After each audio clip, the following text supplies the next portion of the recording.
दर्शनं मन्दहासरुचिराननाम्बुजं पूजितं सुरनरोत्तमेर्मुदा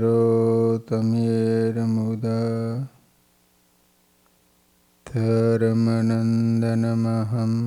विचिन्तये। बोलो स्वामीनारायण भगवाननी, श्री हरि कृष्ण महाराजनी, श्री राधा कृष्ण देवनी, श्री नरनारायण देवनी, श्री लक्ष्मी नारायण देवनी। બધા જ હરિભક્તોને ઘણા ભાવથી જય સ્વામિનારાયણ। વાલા ભક્તજનો, નીલકંઠ મહાપ્રભુ વિચરણ કરતા કરતા બદ્રિકાશ્રમમાં પધારે। શ્રી નરનારાયણ દેવે પોતાના ભરતખંડમાં પ્રવર્તેલા અધર્મથી અક્ષરાધિપતિ પુરુષોત્તમ નારાયણને પ્રાર્થના કરી હતી કે અધર્મનો નાશ થાય અને શુદ્ધ એકાંતિક ધર્મની પ્રવૃત્તિ ભરતખંડમાં થાય। આથી અક્ષરાધિપતિ પુરુષોત્તમ નારાયણે પ્રાર્થના સ્વીકારી નીલકંઠ વર્ણી સ્વરૂપે બદ્રિકાશ્રમમાં પધાર્યા હતા। તેથી આજે નારાયણ ઋષિ પ્રસન્ન હતા। એમને મનમાં થયું કે ઓહો, સાક્ષાત પુરુષોત્તમ નારાયણ આજે કિશોર સ્વરૂપે તીર્થાટન કરતાં કરતાં પોતાના આશ્રમમાં પોતાને દર્શન દેવા પધારી રહ્યા છે। જે સ્વરૂપનું અમે નિરંતર ધ્યાન ધરીએ છીએ તે સ્વરૂપ આજે દ્રષ્ટિગોચર બનશે। વૈરાટ નારાયણે પોતાના 50 વર્ષ અને 1.5 પહોર દિવસ સુધી સ્તુતિ કરી ત્યારે પુરુષોત્તમ નારાયણ પોતે આ બ્રહ્માંડમાં પધાર્યા। એવો અતિ મહાન ઉપકાર ભરતખંડના માનવીઓ ઉપર એમને કર્યો છે। દેહધારીથી ન બને એવું તપ કરે છે। હિમગીરીમાં ઉગાડે પગે ચાલી રહ્યા, સાથે બીજું કોઈ નથી।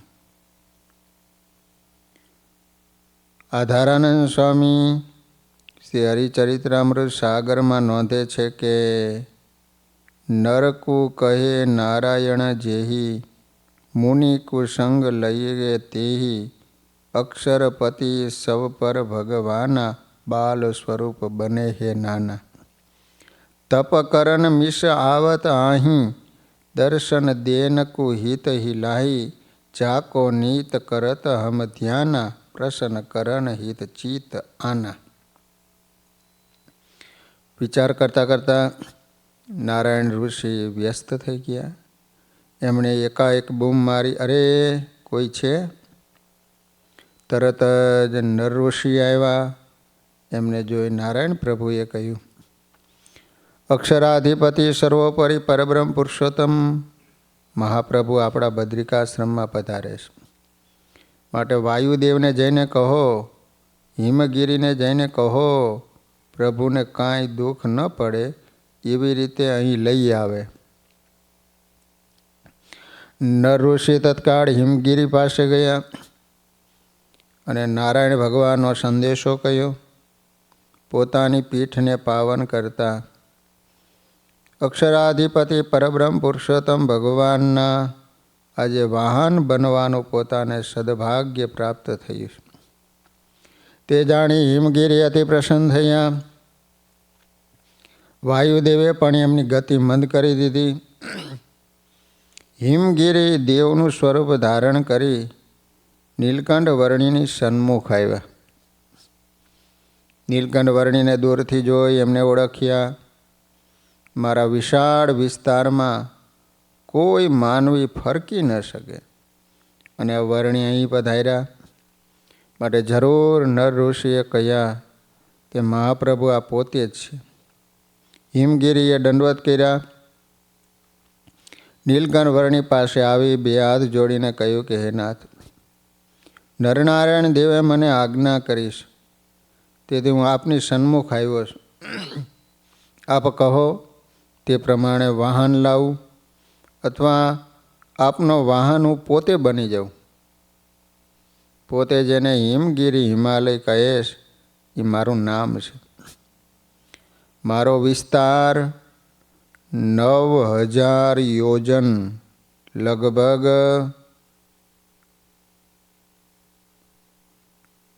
10,08,000 ચોરસ કિલોમીટરમાં છે.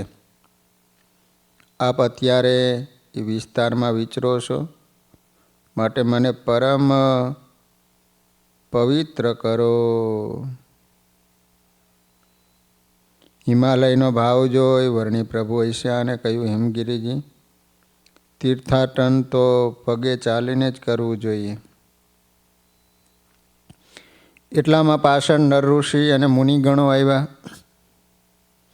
એને સર્વે નીલકંઠ વર્ણી પ્રભુને દંડવત કર્યા. અનેક પ્રકારના ફળો એમને ચરણે ધર્યા. નીલકંઠ વર્ણી પણ ઋષિઓને જોઈ ખૂબ આનંદ પામ્યા. પછી સૌ સાથે ચાલ્યા. એટલામાં શીતળ જળનું સરોવર આવ્યું. એમાં જે નાય એ બરફની શિલા જ બની જાય.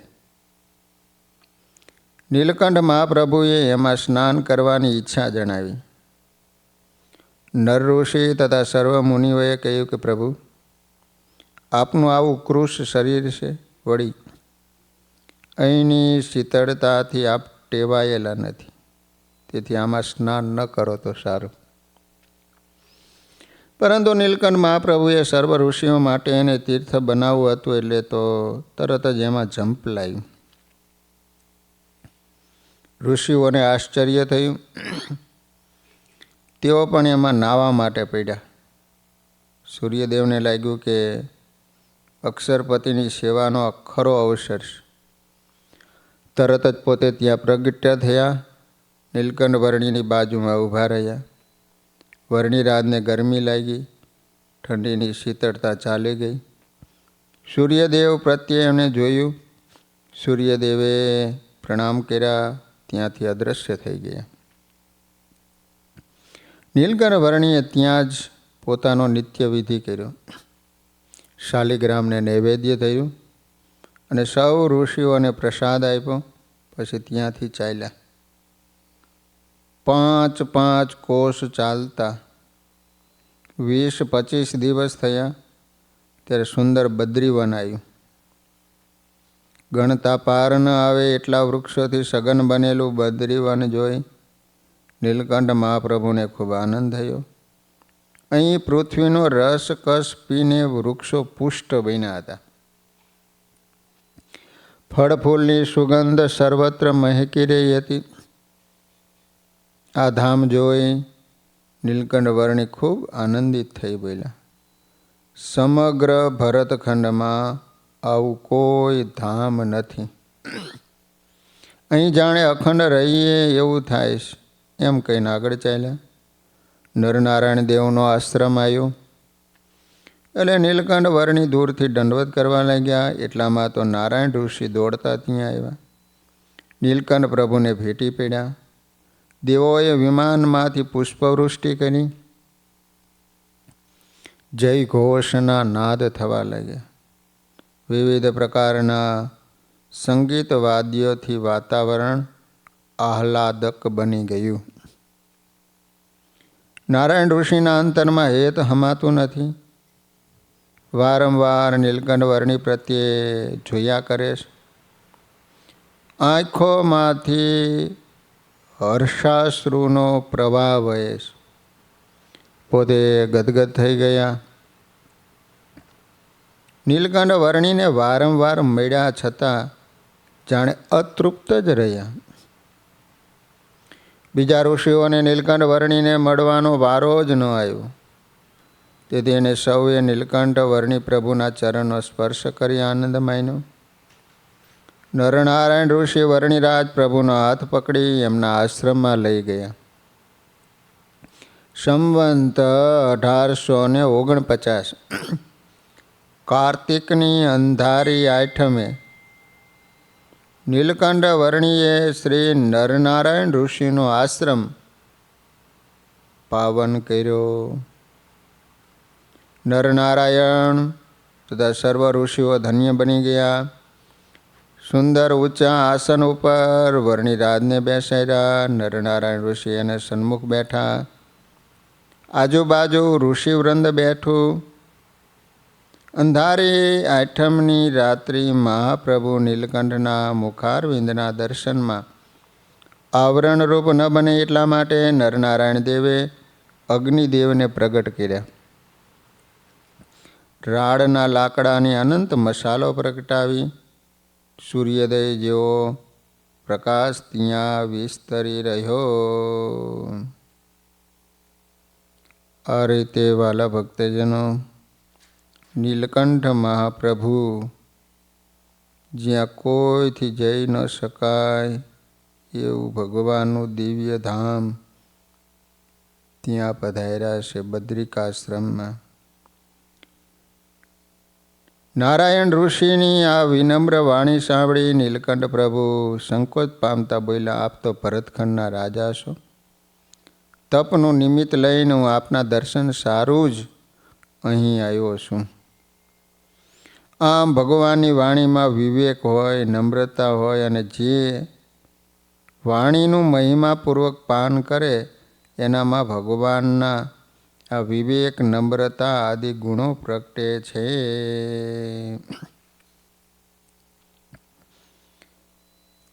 તુમ્હારે પ્રતાપ ન જાનત જોવું, હમકો અધિક કર માનત સોવું. અધિક મેં અધિક કિયું આઈ, હમકો દરસ દિયે હિત લાઈ. નારાયણ ઋષિ તથા અન્ય ઋષિગણોનો ભાવ જોઈ નીલકંઠ વર્ણીને આ સ્થાનમાં રહેવાની રુચિ થઈ. તપ માટે આ સ્થાન ઉત્તમ છે. બદ્રીવનની તપોભૂમિમાં નીલકંઠ પ્રભુ 3 મહિના સુધી રહ્યા. કઠિન તપ કર્યું, અન્નગ્રહણ ન કર્યું. પ્રભુનું તપ મુમુક્ષુઓના કલ્યાણ માટે હતું. મુમુક્ષુઓની સાધના નિર્વિઘ્ન થાય એ માટે નીલકંઠ મહાપ્રભુ તપ કરતા હતા. પોતે સાક્ષાત ભગવાન છે, પૂર્ણકામ છે, છતાં તપ એમને પ્રિય છે. એમનું તપ જનહિતાર્થે છે. 3 માસની કઠિન તપશ્ચર્યા પછી નીલકંઠ વર્ણીએ ત્યાંથી નીકળવાનો વિચાર કર્યો. ત્યારે એમણે નારાયણ ઋષિને પૂછ્યું કે હવે મારે ક્યાં જવું? નારાયણ ઋષિએ તરત કહ્યું, આપ તો અનંત ભગવાનના ભગવાન છો, છતાં પૂછો છો, તેથી સેવા સમજીને કહું છું. આપ જે હેતુ માટે પ્રગટ થયા છો એ હેતુ સિદ્ધ કરવા સમગ્ર ભારતમાં ભ્રમણ કરીને પશ્ચિમમાં પધારજો. ત્યાં આપને પ્રથમ નારદ મુનિ મળશે અને ત્યારબાદ ઉદ્ધવજી મળશે. તે પછી આપના પ્રાગટ્યનો હેતુ, એકાંતિક ધર્મની સ્થાપનાનો હેતુ આપ સિદ્ધ કરશો. આ એકાંતિક ધર્મ બ્રહ્માંડની ઉત્પત્તિથી તે આજ સુધીમાં સ્થાપ્યો નથી. એ કાર્ય આપ દ્વારા થશે. પછી બદ્રીપતિએ નીલકંઠ પ્રભુનું પૂજન કર્યું, ફૂલના હાર ધરાવ્યા, ફળ અર્પણ કર્યા, પ્રભુના ચરણ કમળમાં પ્રણામ કર્યા. આ વિદાયની વેળા હતી. નીલકંઠ મહાપ્રભુના 3 માસના સતત સંસર્ગથી સર્વ મુનિઓને અવર્ણનીય સુખનો અનુભવ થયો હતો. પરબ્રહ્મ પુરુષોત્તમ નારાયણ સર્વોપરી સ્વરૂપનું જ્ઞાન એ સર્વને થઈ ગયું. એમની કૃપાથી ફળ તો એમના તપનું ફળ મળી ગયું, પરંતુ હવે આ વિદાયનું દુઃખ સતાવતું હતું. ભગવાને કૃપા કરી પોતાનું સ્વરૂપ ઓળખાયું, પરંતુ અંતરમાં એ સ્વરૂપની અખંડ સન્નિધિનો અનુભવ તો શુદ્ધ બ્રાહ્મી સ્થિતિની સિદ્ધિ સિવાય થઈ શકતો નથી. નીલકંઠ વર્ણીએ એમનું દુઃખ પારખ્યું. હસતા હસતા પ્રભુએ કહ્યું, દેહ ધરીને તમે જ્યારે સમાગમ કરશો ત્યારે હું દૂર છું એવું તમને કદી લાગશે નહીં. દૂરત્વનું જુદાપણાનું અજ્ઞાન ટળી જશે. નીલકંઠ પ્રભુના આ શબ્દોથી બ્રાહ્મી સ્થિતિ પ્રાપ્ત કરવાની મહત્તા પણ એમને સમજાણી. વર્ણિરાજ મહાપ્રભુને સર્વ ઋષિઓએ હસતા હસતા વિદાય આપી. નીલકંઠ પ્રભુનું એક ડગલું ચાલ્યા અને થોડી વાર થંભી નરનારાયણ ઋષિ પ્રત્યે જોઈને કહ્યું કે ઋષિવર, તમે અમારી બહુ સેવા કરીશ. તમારી મૂર્તિની સ્થાપના હું તમારા ભરતખંડમાં જરૂર કરીશ. એમ કહ્યું ને ત્યારે ઋષિ મુનિઓએ નીલકંઠ વર્ણીને નતમસ્તકે પ્રણામ કર્યા. પછી પ્રભુ આગળ ચાલ્યા. કાળની ઉગ્રતાથી યુગના ધર્મનો કેવો નાશ થઈ ગયો છે તે નીલકંઠ પ્રભુ વિચારી રહ્યા હતા. પરંતુ પોતાની ઈચ્છાથી જ આસુરી તત્વનું સ્વરૂપ ખુલ્લું પાડવા આ વિષમ કાળનું પ્રધાનપણું પ્રવર્તી રહ્યું હતું. આસુરી તત્વનો વિકાસ તો એને પરમાત્માના પરમ સત્ય સ્વરૂપની ઝાંખી ન થાય એમાં જ છે. તે સ્વરૂપમાં એમને મોહ થાય તો જ તેઓ તે પરમાત્માના માર્ગથી દૂર થાય અને પોતાનો વિનાશ નોતરે. આ ઘટમાળ પોતે સર્જી છે અને એ પ્રમાણે કાળનું કામ કરે જાય. એમાં ફરિયાદનું કોઈ કારણ નથી. નીલકંઠ વર્ણી આમ વિચારતા વિચારતા આગળ ચાલતા હતા. નીલકંઠ વર્ણીએ વિચાર કર્યો, એકાંતિક ધર્મ પ્રવર્તાવી સતયુગ, ત્રેતા અને દ્વાપરના લુપ્ત થયેલા ધર્મનું હું જ્યારે સ્થાપન કરીશ ત્યારે કળિયુગ ક્યાં રહેશે? કળિયુગને પણ રહેવાનું કોઈ સ્થાન તો આપવું જોઈશે ને. પરંતુ એને વર્ણી પ્રભુએ તરત જ વિચાર કરી લીધો. તેથી તેઓ મનમાં હસ્યા. જ્યારે નરનારાયણ ઋષિ સહિત સૌ ઋષિ મુનિઓ નીલકંઠ વર્ણીને વિદાય આપવા બદ્રીવનની સીમા સુધી ગયા ત્યારે દૂરથી દર્શન કરતા ઋષિ મુનિઓ નીલકંઠ વર્ણીને જતા જોઈ જ રહ્યા. ધીમે પણ દ્રઢ પગલે નીલકંઠ વર્ણી ચાલતા હતા. એમને માટે કોઈ અગમ્ય પ્રદેશ હતો જ નહીં, પરંતુ પોતે અત્યાર સુધી સૌને અગમ્ય રહ્યા હતા. તે આજે મુમુક્ષુના કલ્યાણ કાજે દયાએ કરીને ગમ્ય બન્યા હતા. બદ્રિકાશ્રમથી નીકળી નીલકંઠ વર્ણીને ઝડપભેર માન સરોવર તરફ ગતિ કરી. પુરાણ કાળથી ભારતીયોનું મસ્તક જ્યાં અભાવપૂર્વક નમસ્કાર કરતું રહ્યું એ બદ્રીનાથ ધામ બરફની શ્વેત ચાદર ઓઢીને શાંત થઈ ચૂક્યું હતું. સિદ્ધો, યોગીઓ, જતીઓ હિમાલયની ગોદમાં ગુફાઓમાં ઢબુરાઈને ધ્યાન લીન થઈ ચૂક્યા હતા. વિશ્રામ લીલામાં પડેલા ભગવાન શ્રી બદ્રી વિશાલ ચલ સ્વરૂપે ઉદ્ધવજીની મૂર્તિમાં પ્રાણ મૂકીને 5000 ફૂટ નીચે જોશીમઠના ઋષિ મંદિરમાં બિરાજી ગયા હતા. હિમાલયની ગોદમાં ગુંજતા જય બદ્રી વિશાલના જય ધ્વનિઓ હવે 6 મહિના સુધી શાંત જ રહેવાના હતા. 6 મહિના સુધી જોશીમઠથી હિમશિખરો વચ્ચે થઈ બદ્રીનાથ સુધી જતી પગદંડીઓ માનવ રહિત સૂની થઈ રહેવાની હતી. હિમાલયના શિખરો વચ્ચેથી ઉછળતા કૂદતા નાના મોટા જળ પ્રપાતો થીજીને સ્થિર થઈ જવા લાગ્યા હતા. એટલું જ નહીં, હિમાલયની આ પગદંડીઓ પર અજગરની જેમ કાળમુખા બર્ફીલા ગ્લેશિયર બનીને અડ્ડો જમાવા લાગ્યા હતા. અલકનંદાનો ઘૂઘવાટ મધુરતા છોડીને હવે એકલતાથી પીડાય બિહામણો બની રહ્યો હતો. આકાશમાંથી વાદળાઓ ક્રૂર બનીને હિમની વર્ષા કરી રહ્યા હતા. બંદૂકમાંથી છૂટતી ગોળીની પેઠે બરફના કરાઓ પહાડો પર આક્રમણ કરી રહ્યા હતા. શું શું કરતો ઠંડોગાર હિમાળો વાયરો હિમશિખરોને અથડાઈને વધુ કાતિલ બનીને આમ તેમ ઘૂઘરાઈ રહ્યો હતો. ભલભલાના શૂરવીરના અહીંયા અહીં આવવાની કલ્પના માત્રથી ભાંગી પડે એવા સ્થાનમાં ઉઘાડા પગે, ખુલ્લા શરીરે, ખુલ્લા મસ્તકે, ન કોઈ સાધન, ન કોઈ સહારો, ન કોઈ ઉષ્માનો અંગારો, ન કોઈ વૃક્ષની છાયા, ન કોઈ આસનની માયા, ન કશું અન્ન, ન કોઈ ફળ, માત્ર વાયુનો આહાર. 6 મહિના સુધી માણસનો જ્યાં અવાજ માત્ર ન સંભળાય એવી બરફેલી પહાડીઓ પર માત્ર 11 વર્ષના ફૂલ જેવા બાળ યોગી નીલકંઠ વર્ણી પ્રભુએ માન સરોવર પ્રતિ પ્રયાણ કર્યું.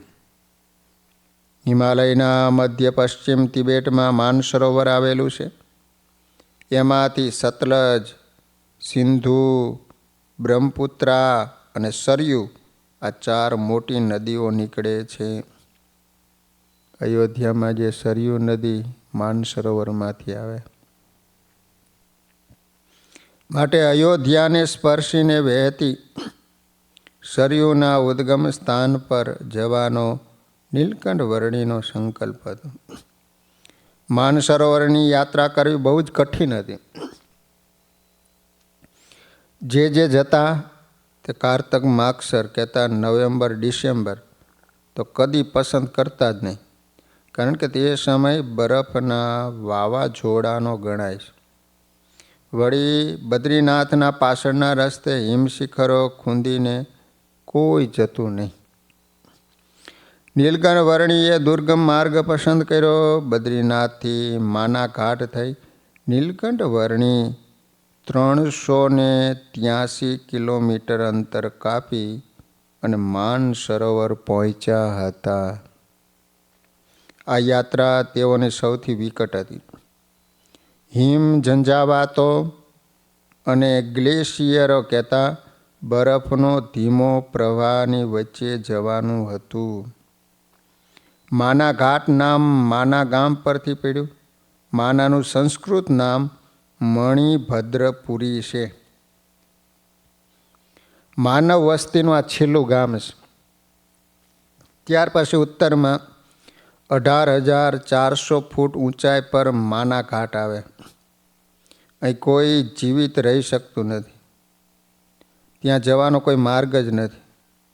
જ્યાં જુઓ ત્યાં બરફ પથરાયેલો. જીવન ટકાવવા કોઈ વસ્તુ, પાણી પણ ઉપલબ્ધ થતું નથી.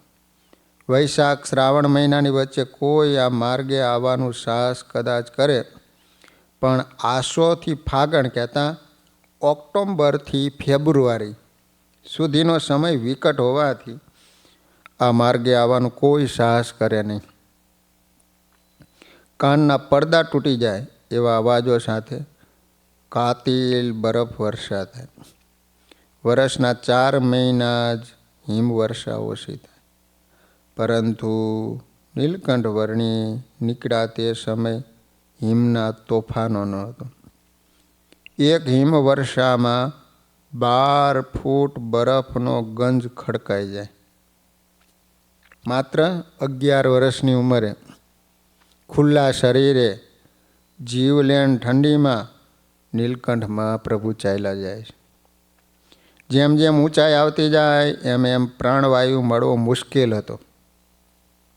વળી બરફ પર ઉઘાડા પગે ચાલવાનું એથી પગના તળિયા ખૂબ બળે. જીવલેણ વેદના થાય. અંદરથી ભયાનક સણકા મારે. પરંતુ વર્ણી પ્રભુને એની પરવા જ નહોતી. વચ્ચે વળી તળાવડા પર બરફની દળદાર ચાદર પથરાયેલી હોય. એના પર ચાલવામાં ક્યાંક પાતળી પરત આવી જાય તો હિમજળમાં ગરક થઈ જવાય.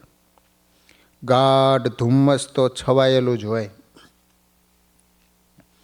આવો વિકટ માના ઘાટ ઓળંગ્યા પછી નીલકંઠ પ્રભુ 12,500 ફૂટની ઊંચાઈ પર 20 માઇલ ચાલ્યા. વચ્ચે થુલિંગ મઠમાં ભગવાન બુદ્ધના દર્શન કર્યા.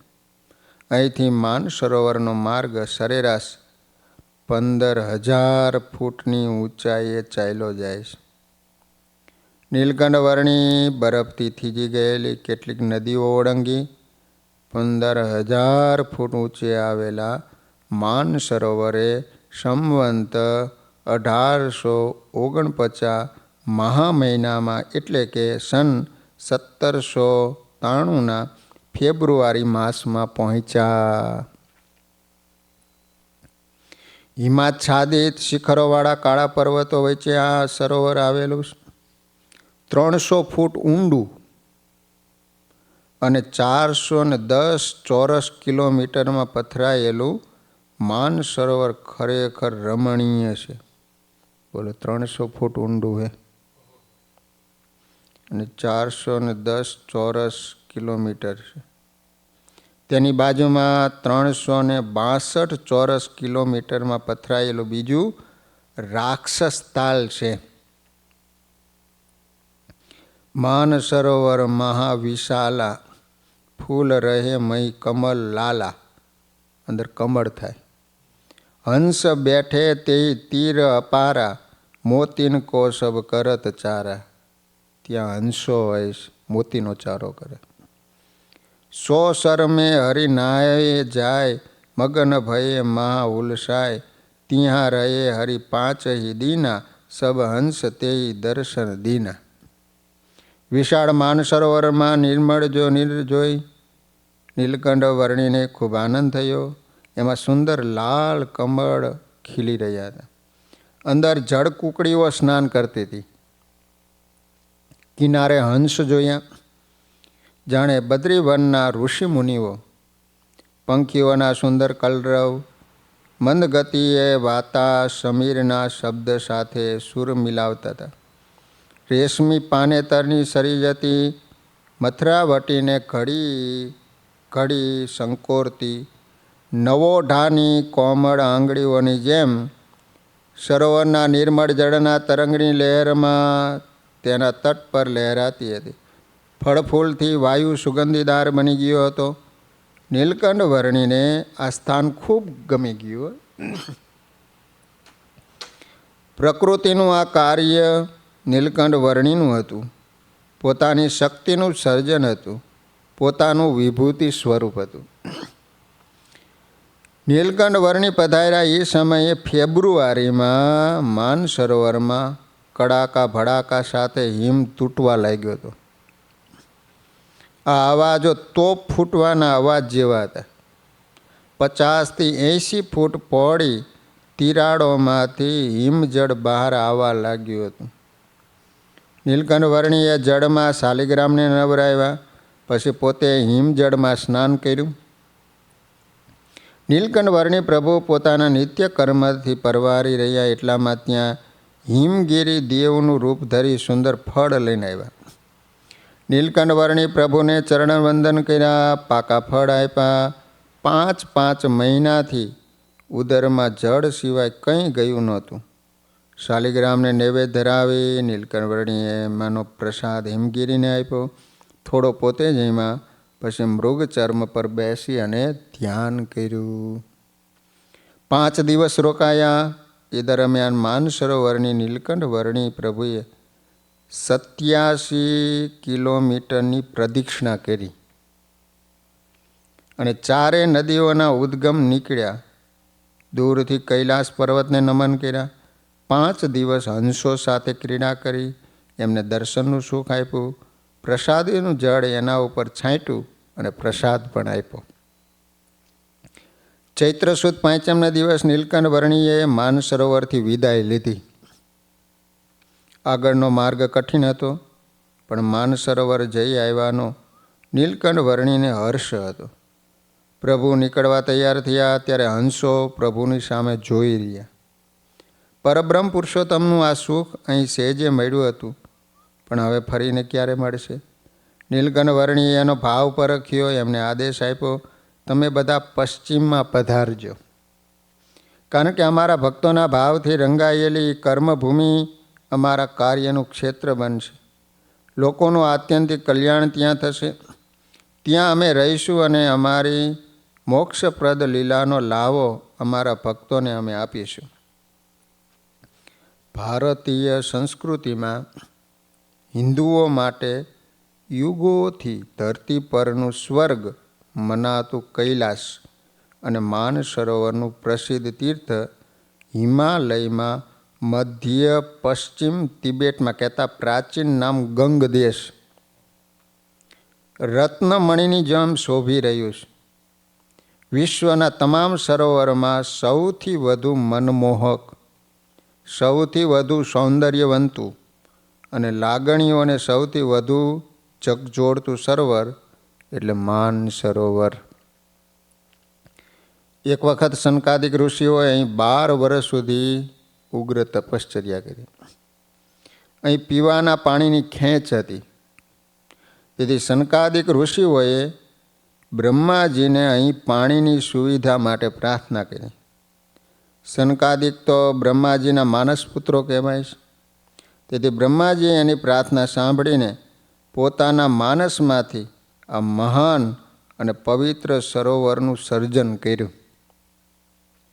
બ્રહ્માજીએ પોતાના માનસમાંથી આ સરોવરનું સર્જન કર્યું છે. તેથી એનું નામ માનસર કહેતા માન સરોવર થયું છે. સ્વયં બ્રહ્માજીએ રચેલું હોવાથી આ માન સરોવરને બ્રહ્મસર પણ કહે છે. બ્રહ્મસર તરીકે પ્રાચીન ભારતમાં જાણીતું અને 15,000 ફૂટ ઊંચાઈ આવેલું આ મીઠા પાણીનું સરોવર પૃથ્વી પરનું એક વિશિષ્ટ તીર્થ છે. હજારો વર્ષ પુરાણા વૈદિક સમયથી ભારતની ધરતી પર વયા કરતી સતલજ, સિંધુ, બ્રહ્મપુત્રા, સરયુ આ ચાર મહાનદીઓનું ઉદ્ભવ સ્થાન, જન્મસ્થાન આ માન સરોવર છે. પુરાણોમાં વર્ણિત ભસ્માસુર જ્યાં ભસ્મ થયો હતો એ તીર્થપુરી, લંકાપતિ રાવણે જ્યાં શિવની તપશ્ચર્યા કરી હતી રાક્ષસ તાલ, અને જ્યાં ચક્રવર્તી સમ્રાટ માંધાતાએ વિરક્તિનો માર્ગ લઈ કઠોર તપ કર્યું હતું એ માંધાતાના પર્વત આ માનસ ખંડના ભાગરૂપે આજે વિશિષ્ટ પ્રેરણાની ભૂમિ બની રહ્યું છે. જ્યાં પ્રકૃતિનું નિરંતર તાંડવ ચાલી રહ્યું એવા કૈલાસ અને માનસરોવરના મહિમાનું વર્ણિત સનાતન ધર્મના અનેક શાસ્ત્રો, પુરાણો અને ઇતિહાસ ગ્રંથોમાં કરવામાં આવ્યું. શ્રીમદ ભગવદ્ ગીતા કૈલાસ પર્વતને ભગવાનના વિભૂતિ સ્વરૂપિત તરીકે વર્ણવતા કહે, મેરુહુ શિખરીણામ અહમ, અર્થાત પર્વત શિખરોમાં હું કૈલાસ છું. એક વખત દત્તાત્રેય ઋષિ વિંધ્યાચળથી લઈને હિમાલય સુધીને અવલોકન કરી અને માન સરોવર પધાર્યા. અહીં સ્નાન કરીને રાજહંસોના દર્શન કર્યા બાદ દત્તાત્રેય ઋષિ કૈલાસની ગુફામાં જઈ શિવ પાર્વતીને પૂછ્યું, સમગ્ર જગતમાં પવિત્ર સ્થાન કયું છે? શિવજીએ પ્રત્યુત્તરમાં કહ્યું હતું, સૌથી પવિત્ર સ્થાન હિમાલયમાં આવેલા કૈલાસ પર્વત અને માન સરોવર છે.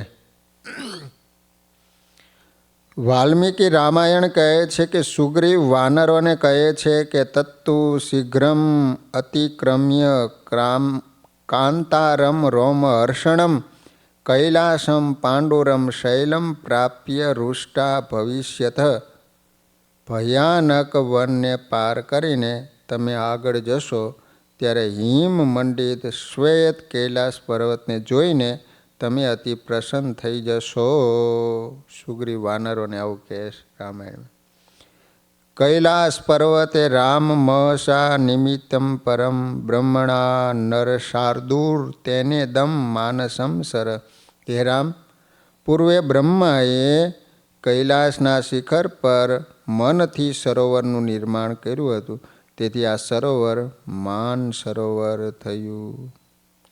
ગોસ્વામી તુલસીદાસજી કૈલાસનો મહિમા વર્ણવતા રામચરિત્ર માનસમાં કહે છે કે પરમ રમ્ય ગિરિવર કૈલાસુ સદા જहाँ શિવ ઉમા નિવાસુ.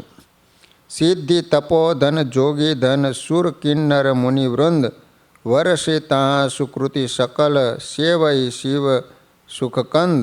હરિહર શ્રીમુખ ધર્મ રતિ નાઈ તે નર તાં સ્વપ્નેવું નહીં જાય. શ્રીમદ ભાગવતમાં કૈલાસને મનુષ્યતર દેવોનું નિવાસ સ્થાન ગણવામાં આવ્યું છે.